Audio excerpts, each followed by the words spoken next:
నమస్తే. కలకత్తా హైకోర్టు ఒక తీర్పు అయితే ఇచ్చింది. మతపరమైనటువంటి రిజర్వేషన్లు ఇవ్వకూడదు అనేటువంటి తీర్పునైతే ఇవ్వడం జరిగింది. ఇదే విషయంపైన మనతో మాట్లాడడానికి జాతీయ బీసీ మోర్చా అధ్యక్షులు, రాజ్యసభ ఎంపీ డాక్టర్ లక్ష్మణ్ ఉన్నారు.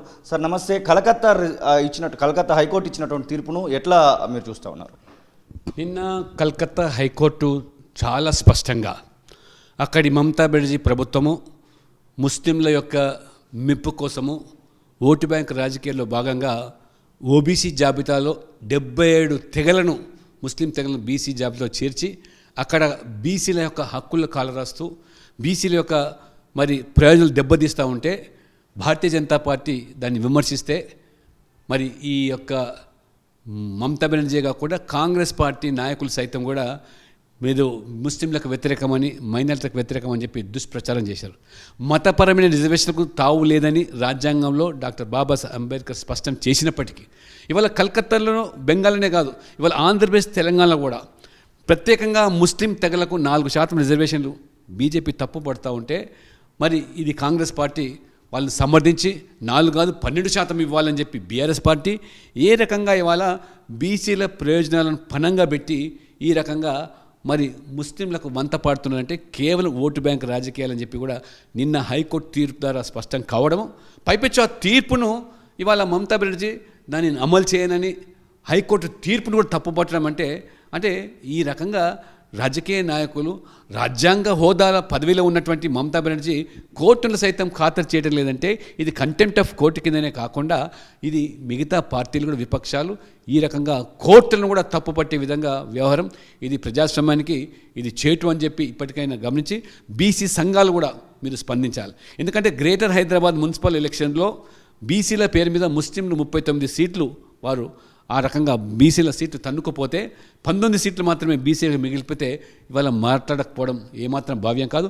ఈ పార్టీలు, కాంగ్రెస్ పార్టీ అయినా బీఆర్ఎస్ పార్టీ అయినా మస్జిద్కు తెలవకి ఈ రకంగా బీసీల ప్రయోజనాలు దెబ్బతీస్తూ ఉంటే బీసీలు ఏకం కావాల్సిన సమయం నాశమైంది.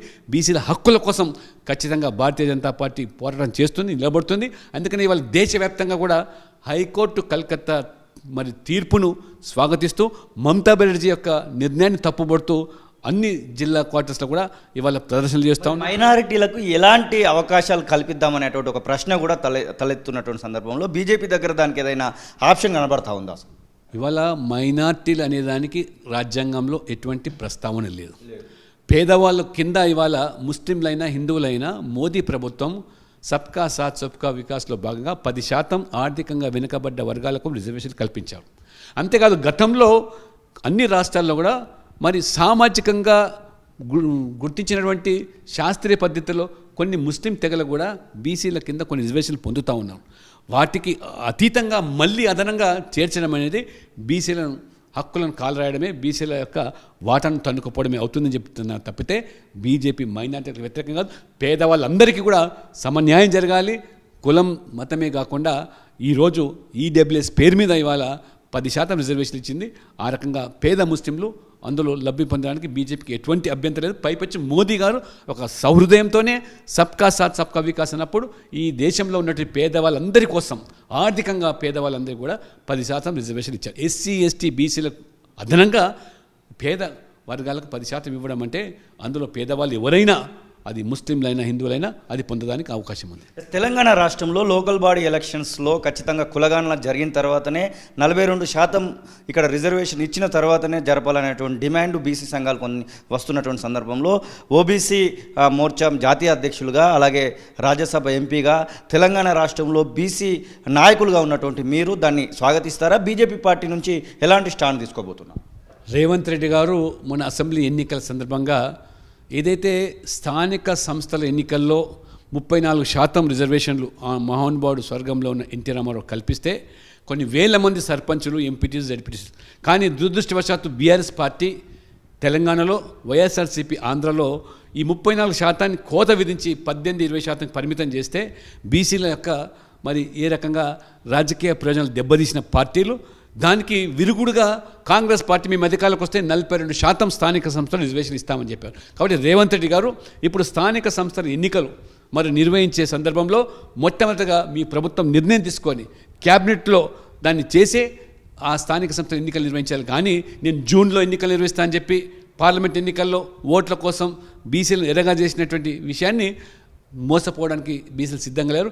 ఖచ్చితంగా భారతీయ జనతా పార్టీ 42% బీసీల రిజర్వేషన్తోనే స్థానిక సంస్థల ఎన్నికలు నిర్వహించాలని డిమాండ్తో ప్రభుత్వం మీద ఒత్తిడి తెస్తాం. అవసరమైతే ఉద్యమాన్ని కూడా మేము శ్రీకారం చుడతామని చెప్పి కూడా ఈ ప్రభుత్వాన్ని హెచ్చరిస్తా ఉన్నాం. 500 రూపాయల బోనస్ అనేది సన్న వడ్లకు మాత్రమే అయినటువంటి మాట మంత్రివర్గంలో నిర్ణయం తీసుకున్నట్టుగా పొంగులేటి శ్రీనివాసరెడ్డి శ్రీధర్బాబు మీడియా ముఖంగా ప్రకటించినటువంటి సందర్భం. ఆ తర్వాత బట్టి విక్రమార్క కేవలం సన్న వడ్ల నుంచి ఇప్పుడు మొదలు పెడుతున్నాము, అన్ని వడ్లకు ఇస్తామని చెప్పేసి దాన్ని కవర్ చేస్తున్నటువంటి సందర్భం కనబడతా ఉంది. ఈ విషయంలో బీజేపీ పార్టీ రైతుల పక్షాన ఎలాంటి నిర్ణయాలకు తీసుకోబోతుంది?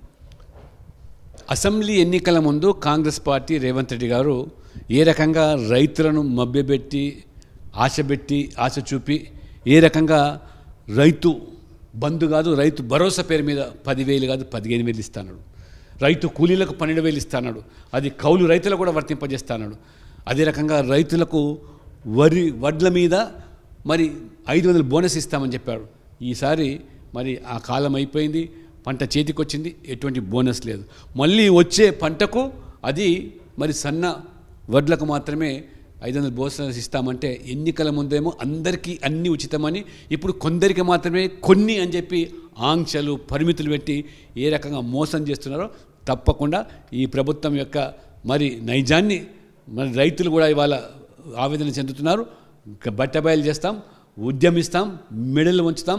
ఇచ్చిన హామీలు నెరవేర్చకపోతే తీవ్రస్తరమైనటువంటి ఒక పోరాటానికి భారతీయ జనతా పార్టీ పూనుకోవడము, ఖచ్చితంగా రాజకీయ మూల్యం చెల్లించే విధంగా కాంగ్రెస్ పార్టీ మీద భారతీయ జనతా పార్టీ అల్లు పెరగనటువంటి రైతులకు అనుగుణంగా రైతులకు అండగా నిలబడి ఉద్యమిస్తామని చెప్పి నేను హెచ్చరిస్తా ఉన్నాను. ఇది డాక్టర్ కె లక్ష్మణ్ చెప్తున్న మాటలు. ఖచ్చితంగా తెలంగాణ రాష్ట్రంలో 42% రిజర్వేషన్ ఇచ్చిన తర్వాతనే లోకల్ బాడీ ఎలక్షన్స్లోకి వెళ్ళాలని, ఇక మైనారిటీలకు మేము వ్యతిరేకం కాదు, ఖచ్చితంగా బీసీలలో మైనారిటీలకు సంబంధించినటువంటి రిజర్వేషన్లకు మాత్రమే వ్యతిరేకం అంటూ ఇక 500 రూపాయల బోనస్ విషయంలో కూడా రైతుల పక్షాన కొట్లాడుతుంది బీజేపీ పార్టీ అన్నటువంటి మాటనైతే వారు చెప్తున్నటువంటి పరిస్థితి. కెమెరా పర్సన్ సతీష్తో శ్రీనివాస్, తొలి వెలుగు, హైదరాబాద్. అసలైన తొలి వెలుగు. ఫాలో వాట్సాప్ @తొలి వెలుగు అఫీషియల్.